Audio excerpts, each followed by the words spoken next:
Hey, what is up guys? So I've been asked so many times, Slaydra, what character should I be playing in Overwatch? My nan just bought me this game for Christmas and I want to know which one should I play? Well, first off, I don't know what you like to play. I don't know what your experiences are with FPS games, but I can go through every single hero and that's what I'm going to do. I'm going to give you guys their strengths and weaknesses if you guys are wanting, hey Slaydra, what are you in ranked? Okay, let's go to career profile. I've been playing this game for a while. I'm in Masters and I've been playing a lot of Genji, as you guys can see. That's one of my favorite heroes, but in ranked, some of the heroes are just less viable than other heroes when you get into the more competitive aspect of the game. You won't be able to play certain heroes that normally you would enjoy to play. So anyways, first off, let's go ahead and just go from left to right, and I'll tell you guys the brief rundown of the heroes, their strengths and their weaknesses, and some like tips and tricks, if you will. Now, the first one we'll go over is Genji. So in the game, there is roles essentially. There is DPS, tank, and healer. There's also this other area called defense, but don't really worry about that too much. Don't really stress roles too much, especially when you're just learning the game. Think about what you enjoy playing, because that's gonna, be the thing that matters. Unless you're only interested in competitive things, then I recommend you guys to go watch my tier list video, which I will also link down below, which kind of determines how valuable a hero is right now in the game. But keep in mind, these things will change all the time. One hero might be really good right now, but in a couple months later, they're going to change it and it's going to be completely useless, or it's going to change up how the hero plays. But anyways, let's start off with Genji. So Genji is a diver. He likes to go in the back row, kill the healers, and completely wipe out the team. Now, in the high level competitive play, he doesn't see much play anymore simply because of the way that the game is oriented right now. But again, all these things can change. So if you like to go in and kill things and get resets, Genji is excellent for you. He's very, very difficult to play. He can also wall run, and he can also have a double jump. So if you want to kill things really fast, this is against a training bot, so it's not going to move. But against a real player, you can technically do this. There's things to stun people. There's things that make a character not move. So he's able to actually kill people very, very fast if you have the aim. He shoots out this burst of shurikens. You'll see that I can kill things very, very fast. He also has a lot of animations that can be canceled, specifically his Dragon Blade. But I don't really want to get into too much depth about animation canceling and all these other things that are more higher level game mechanics, especially when you guys are asking me, hey Slaydra, what should I be playing? Because all these things can determine how often you want to, I guess, play certain heroes. Because sometimes you might want to play a hero for a certain role. But I'll give you guys the rundown of Genji. Basically, he wants to kill things, specifically squishy targets. But in the meta, there's a lot of tanks, so it can kind of become a problem. Now, his ultimate allows him to pull out a sword, and it hits for 120 points of damage. I didn't really want to make this too much of an in-depth guide for all the stats, but that animation of the sheathing can be cancelled. But brief rundown of Genji. He does a lot of damage. He's designed to kill squishy things, but he's really not that good in the higher levels of the game because of the meta as of right now. But if you really like high skill ceiling characters, Genji can definitely be for you. The next hero is something that requires a lot of aim. So if you played Counter-Strike and you have god aim with the AK, this can definitely be a great hero for you. Now, he does have damage drop-off. He hits for 70 up close, and that will all be multiplied by 2 when you get a headshot. So basically, he can two-shot people, but that is up close, and the further that you get, it's going to do less damage. He has a roll. He has a flashbang. The roll resets your ammo, so you can actually reload your entire clip. His alternate fire hits for 35 damage apiece, and he can kill a 200 HP target. There is a lot of different heroes that have different amounts of HP. Standard is about 200, but some characters like Mei and Reaper, they have 250, and some can go up to even 600 as Roadhog. But for the most part, 200 is kind of what is like the standard-ish in the game. So that's why a lot of the integers will actually add up and they'll be flat numbers. But there's a lot of things to offset the numbers, which is probably a more complicated video. But if you have really good aim, McCree can definitely be a character for you. His ultimate charges up, and you'll see that there's like this cross, or not cross, there's the skull on the enemies, and it will actually kill all of them as long as it gets to the very center and you can see the little skull. Now, it's going to take longer on heroes that have more HP, but overall, he's just a hero that really requires accuracy. So if you want something that rewards you for accuracy, McCree can definitely be there for you. And also, he has a flashbang that can stun, so it can interrupt certain things that would be considered flankers, like Genji and like Tracer, which we'll get into later. Farah is someone that I think that a lot of people that come from Unreal Tournament will really enjoy. If you guys like playing that game, this could be a character for you because she can fly up in the air. She has a booster, and she can also push things out of the way and knock people off the map, which can cause an environmental kill. But she hits for 120 if you hit it direct, and then splash damage is determined on range. But there is a delay in between each shot because it actually has to travel, so she would not be a hit scan character like McCree, so you'll have to lead all of her shots, essentially. And her ultimate just shoots out a bunch of rockets. Now, she's not that great in the higher levels of games simply because people will have good aim, and if you're up in the air, you don't really have like a boost that will boost you in like a multi-direction, except for, I guess you can consider her ability to push. It's actually called the concussive blast, and that can actually push her out of the way. But other than that, like, she's very vulnerable at higher levels of play. But for the most part, yeah, she's just someone that's going to be up in the air. If you played Unreal Tournament, you'll be at home with the leading that goes on with the rockets. But overall, she's just not too meta at the moment, but she can still be a fun hero to play. And fun is always determined on different players. Like, everyone's going to have an opinion on what they find fun. The next character that we'll talk about is Reaper. So if you like to get up close, he has shotguns, so basically you want to get up close, and you can definitely melt people that are tanks, because you can see basically this large circle, that's going to be about your spread. I have settings set up for each different hero. I actually made a video on this. I'll link it down below if you guys want to check that out. But for the most part, this is your spread, so you want to get as close as possible, because there's no essential recoil because it's going to be a spread anyways. So how you use Reaper effectively is to get up close. He has two things that can get him close to his enemies. He can Wraith in, so you'll be in a Wraith form, and that'll make it so you can't take any damage, but you can't deal any damage. You can't cancel the form. Also, you can actually teleport, and the goal of Reaper is essentially to get your ultimate, teleport behind the enemy team, and then use your ultimate, which is a 360 Death Blossom, and it's just going to basically melt everything. So here'd be an example of where Reaper would be good. So you'd wait for like the enemy team to get in range, and then you'd do something along the lines like this, and you would just try to melt their entire team.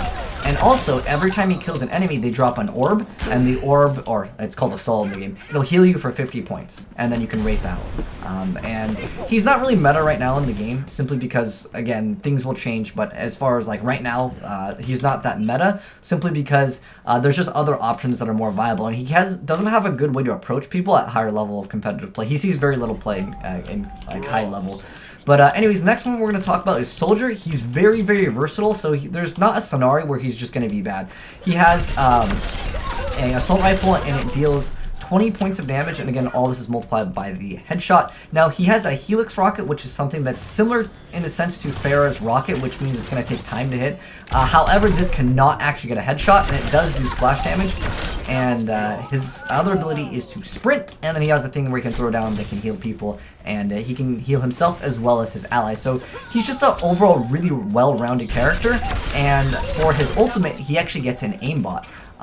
He has a little bit of recoil, so on certain distances, you'll see that it'll miss the shots, but you can actually burst. If you really want to guarantee them the headshots, about 4 shots is on average what people usually do, but this is more so for like higher level of play, and it's against things that would fly in the air and you know that they're really low. Like, instead of just holding it down, if you really need to guarantee the last shot, just wait that like half second, wait for the recoil to die down. You can see if I hold it down, you can see the difference in the recoil as it goes up. So if you just burst it, you'll have a lot more accuracy with his shots. But his ultimate, I guess I can just show you right now since we already have it. So you want to keep him inside that blue circle, the inner one, and it's just aimbot. Now, the thing with the aimbot is it cannot actually give you headshots. So there is technically a downside to it, but overall it's just pretty good. The next hero is Sombra. She's supposed to be designed as a flanker, but she doesn't do her job very well. She's very non-meta right now. But she has a cloak that gives her increased movement speed. She has a thing that she can throw down that she can teleport towards. She can also hack enemies so they cannot use any abilities. They can still shoot you, but they can't do any abilities. And she can also hack health packs to make them regenerate faster and make it so your opponents cannot gain health from that specific health pack. And that's pretty much Sombra for you. And the hack, I believe, lasts for 1 minute, but some of these integers might change in the future. But the reason why she's not very good is because the spread on her is just way too high. Also, when you break stealth as her, there's a short delay before you can actually do anything. So the goal with Sombra was originally to get behind the enemy lines and hack something and then try to prioritize a target. Also, let's get this target a little bit lower. You can see through walls when a target is low. So you can see that thing is low over there, and someone else finished it off. She was designed for you to be able to call out certain things. Now, as far as her ultimate goes, she hacks everything in an AoE. I'll just do it right now. We'll go ahead and do this real quick. So she'll hack everything, and everything in that AoE will be unable to use skills. Now, the training bots don't have skills anyway, so it's kind of irrelevant, but you're supposed to use her ult in combination with something else. So an example would be to like knock down your opponents and then use this, or use this then knock down your opponents because they don't have anything to defend themselves with, which we'll get into later. Tracer is a flanker. She basically wants to get up really close, and your distances want to be about 10 meters or under. This is a good reference in the training room. This is 10 meters right here, and this would be 5 meters. Basically, she just wants to go up to things really, really close and just cause a lot of problems, teleport, or I guess you should say like blink behind things, and just really cause a lot of problems for the healers, and then go all the way back. She has a rewind ability, which will make her go back in time, and you'll actually have the same health and ammo that you did at the time, like a few seconds ago. Some of these integers will push in, so I don't want to give you guys the integers on some of these things, because again, it might complicate things, and I don't want to get into too much depth in each hero, because we got a lot of heroes to go into. But that's what they would consider the attackers. There's technically still things that can be considered attackers, so don't worry about these like being the only DPS roles in the game, because things change all the time. But as far as in their defensive section, which means more so stationary things, and also things that you would want your opponent to go through certain chokes, these heroes will excel more at that. But keep in mind, again, don't really worry too much about that. Anyways, the first hero that we're going to go over in this section is Bastion. Bastion is a transformer, so he can transform into the stationary turret, and he can melt things very fast. Now, he cannot move during this, unless, of course, there's other things that can move another hero, which is something that we'll get into later. But he has his tank mode, and quick little tip, he also can shoot outside, but when you go into tank form, or I should say like, I think I'm going to call it sentry mode, he actually has ammo that you can actually replenish by going outside and then re-entering the sentry mode. You don't have to reload as him in this mode only. I actually recommend you guys to actually use this to go outside and then move. So it's always really important to move as Bastion, because you're stationary. He doesn't really see much play because at the end of the day he can't move, and he excels when he cannot move. Like, yeah, you can stay in this mode and you can shoot, but that's just not very advisable, because at that point, play soldier, he's way better. He can also repair himself, and also that he has armor. Armor in this game makes it so you take 5 damage less than you would have. So if I had 10 armor and you hit me for, well, okay. If I have 500 HP and I have 5 armor, if you would hit me for 100, I would take 95, because that armor would be taken into consideration. But there's other things that factor in armor, but again, I don't want to get into too much depth in everything, because I don't want to overwhelm you guys. I just want to give you guys a brief rundown of what certain heroes do. Hanzo can also run on the walls. He is an archer, and he can also make it so he can see through walls with this like sonar arrow. I forgot what it's exactly called. It's called the Sonic arrow. Okay, not to be confused with Sonic the Hedgehog. But anyways, he's basically a sniper that relies kind of on random number generator. That is due to his scatter arrow. So you can shoot this thing on the ground, and you can usually guarantee a kill. But he does have his arrow arc downward over distance. So let me go ahead and actually show you guys. So if I was, well, we're gonna use this like. Let me show it. Let me see if this still like. Okay, so there's unit collision in this game that is very strange. His arrows hitboxes are a lot larger than they should be, but you guys can see that by like over here it clipping on certain things. There's also strange walls, but again, I don't want to overwhelm you guys with too much stuff. But know his arrows will hit you when they're not supposed to. Just keep that in mind. But for the most part, you just want to aim a little bit above their head, and that will actually guarantee you the headshot from longer distances. So if I was to shoot there, you'll see I get the headshot, and I'll actually kill him. Scatter arrow cannot actually headshot. It used to be able to, but they have since changed that, which is a really good thing. But yeah, just aim a little bit above their head, and you'll have to pull the arrow back, and that will guarantee you the headshot. He doesn't see very much. Well, he sees a little bit of play. It all comes down to just kind of randomness. And I mean randomness because, like, he'll get, like, randomly 2 kills and they'll just win a team the game. Now, his ultimate can be used in combination with Zarya's very well, because basically what happens is he shoots out this dragon and it goes through the entire map. And you'll see that we'll get another kill in a second. Well, there we go. Triple kill. So, you'll see that his ult is actually pretty offensive, but in higher levels, it's not as easy to get kills by just using his ultimate alone. But he can also wall run, and also the further that you draw your arrow back, the more damage it does. So on certain heroes, you don't have to pull it back all the way, but that depends on their health. And it'll actually hit for 300 at its maximum damage unless that energy changes. Next one up is Junkrat. This guy is really good for holding down chokes. He doesn't see much competitive play, but I still think he's definitely viable. I still play him even though I'm at Masters level. And he's still overall just a really fun hero to play. Definitely a decent hero for locking down certain chokes, especially at like lower levels. He has a C4, or what was it actually called? Concussion mine that he can throw down and detonate it at any time. It can stick to walls and then you can blow it up. It also displaces things, but for the most part, the thing that makes Junkrat not as good is it can be difficult at high level to hit things because not only does it arc, but also has travel time, unlike Farah's that's very direct. But you can bounce it off certain things. If you're good with Junkrat, it's great, awesome. His ultimate is a Riptire. So there was like a kind of a smart game mechanic / exploit, but I don't want to get into that because again, I don't want to overwhelm you with too much information. But you can use the mine to actually push yourself away. He also has this trap, which actually locks a target in place. It's supposed to be for 1 second. It totally isn't 1 second because of its initial like act time, I want to say. Yeah, you can trap people, and also a very simple strategy is to place this. Let's say like you know that their team is going to go around the corner. You would then place this over here. And then a good strategy with Junkrat is to place the mine in a spot where they wouldn't see the mine. Because if you place it right on top, they'll see it.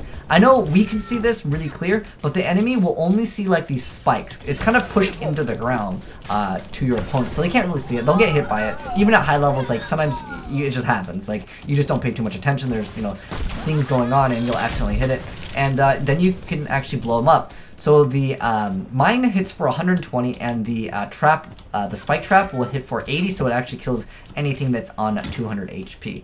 Unless, of course, there's offset like armor or something like that, then they will not die. But anyways, that's pretty much Junkrat for you. And also when he dies, he has a passive that, well, it's going to take a while for us to die. Anyways, when he dies, anyone that's next to him will take up to 300 points of damage because he's going to drop a bunch of grenades when he actually dies. The next hero up that we'll talk about is Mei. She's good for stalling. She can right click. There's a small delay on it, but pretty much you're not going to really use her to engage it for very long distances. What you want to do with her, and especially low levels, is just to go up to certain things, freeze them so they can't even play, and then go for the headshot and you'll get the kill. She has an ice block. Is it called ice block? Okay, I call it cryo freeze. It's whatever. Everyone calls it ice block, but it makes it so she's invulnerable, so she can't take any damage, and nothing can really affect her while she's in that. And then she actually starts regenerating health. She also has this ice wall, which you can build. So Donald Trump would be proud. If you like Donald Trump, this would be an excellent character for you. Builds that wall up, can wall off certain areas. How it's supposed to be used? I don't know if they've changed this since. I'm not a Mei player, but anyways.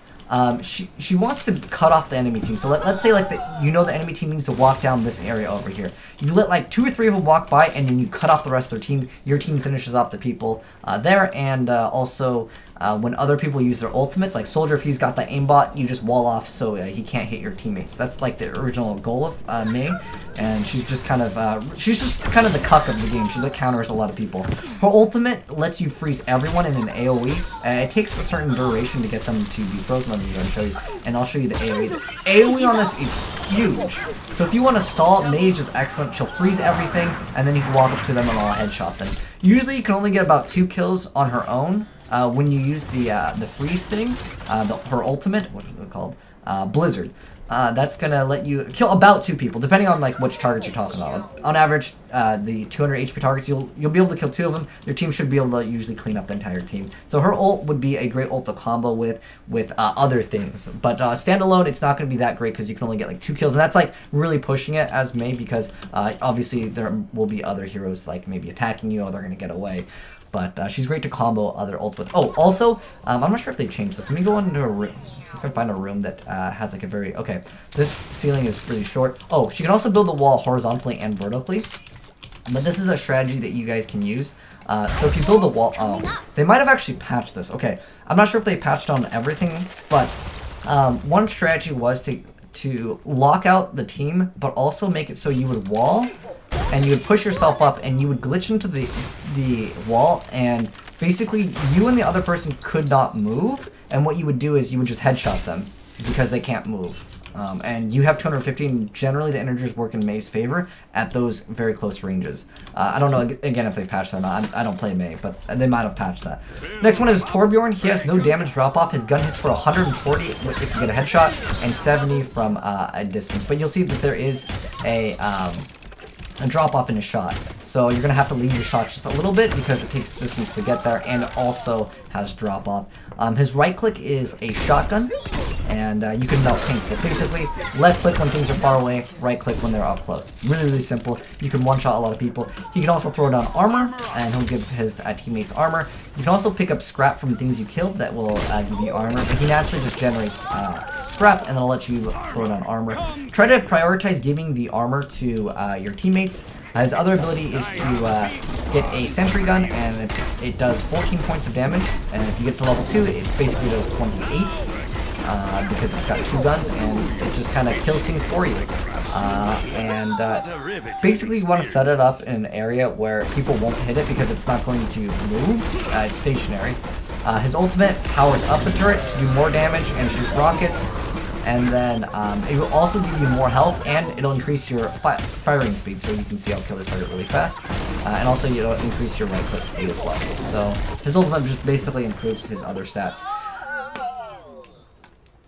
And next up is Widowmaker. So this is like the actual sniper of the game. Hanzo's like the fake one.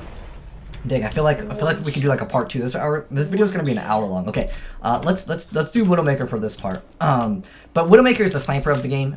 Quick little tip: when you use her grappling hook to get to a higher area, like some people would just grapple right here, but that's not necessarily needed. You can actually grapple on like other areas, and you can actually launch yourself to the other area, and that's done by actually jumping at the last moment. You can also hold it down, but I think that that's for players that like don't want to be tryhards. Like if you really want to tryhard, you can jump at the last moment, and you can DI very well into the area that you want to go to. And a lot of people also use it to snipe. So you'll see that she takes a few seconds. Oh, it's not a few seconds. It's actually pretty short. It's like a second for her thing to get 100% power. The more power that you have, the more damage you're going to be doing. You don't need 100% power to kill everything, but you'll hit upwards of 300 points of damage. And then after that, it's kind of used. Well, for heroes that have 200 HP, on average, most people's eyesight, once you hit 60 to 70%, you can take the shot and it'll actually register. You'll actually finish them off. But basically, she's the sniper of the game. She also has a mine that she can throw. It's supposed to be used for flanks. So, like, let's say, like, I was worried about someone coming over here and killing me while I'm sniping over here. The whole idea is to know that someone's coming by, and it hits for 80 points of damage. It's damage over time. She can also shoot outside, but you shouldn't be like shooting outside unless like you go for a headshot, and let's say that they're really low like that. Like they have a little bit of HP, you can then pull out your gun and finish them off. She's very difficult to use, so I don't recommend it for players that are newer to FPS. But if you're new to FPS, even if you're new to Overwatch, it's fine. Play her, but the thing is there's so many other things that we'll go over later on, because this video would almost be an hour long if I went over every single thing for just this part. But Widowmaker's very good if you have the skill, but in the high levels, because of shields, because of so many other factors, she just doesn't see very much play, other than just trying to get a pick off early on in the game. But she's very good. She's actually one of my favorites in the game, but she also has the ability to have an aimbot. So let's go over here. And we have an aimbot, so we can see everything through the walls, and that helps out your entire team. Your entire team gets this, by the way. It's not just you, and lets you just see through the walls. And let me show you this. Well, once it walks over it, you guys will see that it does damage. It used to actually damage you, but they have since changed that. But I mean, who knows? Maybe they'll change it back.